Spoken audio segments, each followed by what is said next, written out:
கொரோனாவிலிருந்து மீள break the chain. நோய் தொடருக்கு தடை கொடுப்போம், கொரோனாவிற்கு விடை கொடுப்போம்.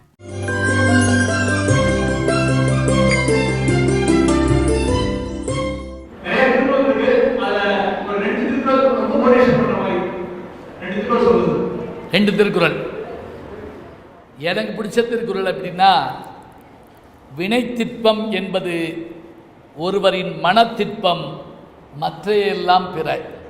வினைத்திற்பம் என்பது ஒருவரின் மனத்திற்பம். இதுக்கு என்ன அர்த்தம் தெரியுமா?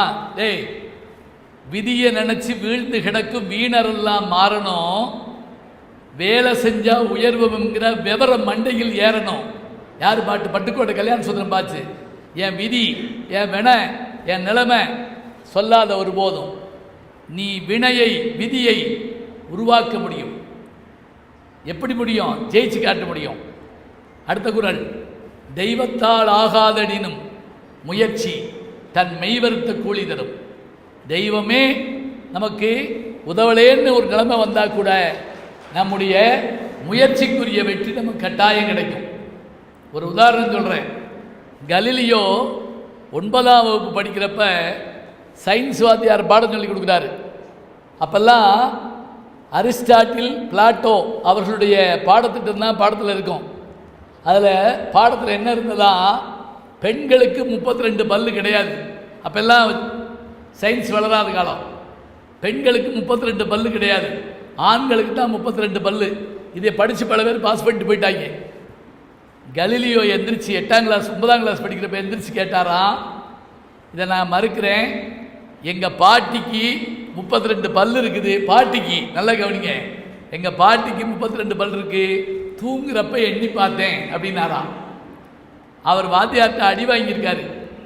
அவர் தான் உலகம் உருண்டேன்னு சொன்னவர். அதுக்காகவே அடி அடின்னு அடித்தாங்க. கடைசியில் அவர் என்ன சொன்னார் தெரியுமா? உலகம் உருண்டையோ தட்டையோ என்னைய போட்டு கொள்ளாதீங்க. அதில் ஒருத்தன் கேட்டான், உலகம் உருண்டேன்னு சொல்கிறீல்ல, அங்கிட்டு போய் விழுந்துட்டோம்னா அப்படிலாம் கேட்டுக்காங்க. அவர் காலம் வரையில் பூமியை சூரியன் சுற்றி வருகிறதுன்னு நம்பிக்கிட்டு இருந்தா. கலீலியோவுக்கு பிறகுதான் சூரியன் கான்ஸ்டன்ட், ஏனைய கிரகங்கள் அதனை சுற்றி வருகிறது கண்டுபிடிச்சாங்க. அப்போ விதிகளை உருவாக்க வேண்டும். வினைத்திற்பம் என்பது ஒருவரின் மனத்திற்பம், மற்றையெல்லாம் பிற. தெய்வத்தால் ஆகாதெனினும் முயற்சி தன் மெய்வருத்த கூலி தரும்.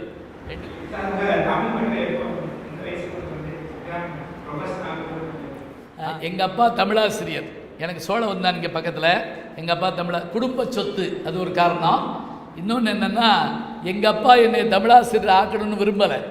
அவர் என்னை மருத்துவத்துறை கொண்டு போகணும்னு நினச்சார். என்னன்னு தெரில, நான் என்னளவுக்கு உலகத்தில் ஃபெயிலானவன் யாருமே கிடையாது. அப்படிலாம் ஃபெயிலாகி அப்புறமேல் பாஸ் பண்ணி வந்துட்டேன்னு வச்சுக்கோங்க. எங்கள் அப்பாவுடைய பெரிய ஆற்றல் தான் என்னை இப்படி கொண்டு வந்தது. எனக்கு வாத்தியார் மட்டுமில்லை, என்னை உருவாக்கியவர் என்னுடைய தந்தையார் தான்.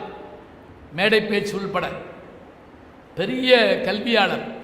அதனால தான் அவர் இறந்தப்ப அவருடைய உடம்புக்கு இப்படி நெருப்பு வைக்கிறப்ப என் கை நடுங்குச்சு. ஏன் தெரியுமா? எங்கள் அப்பாங்கிறதுக்காக இல்லை, ஒரு நூலகத்துக்கு தீ வைக்கிறோமோ என்ற கவலை எனக்கு வந்தது. அப்படிப்பட்ட கல்விமான் என்னுடைய தந்தையார்.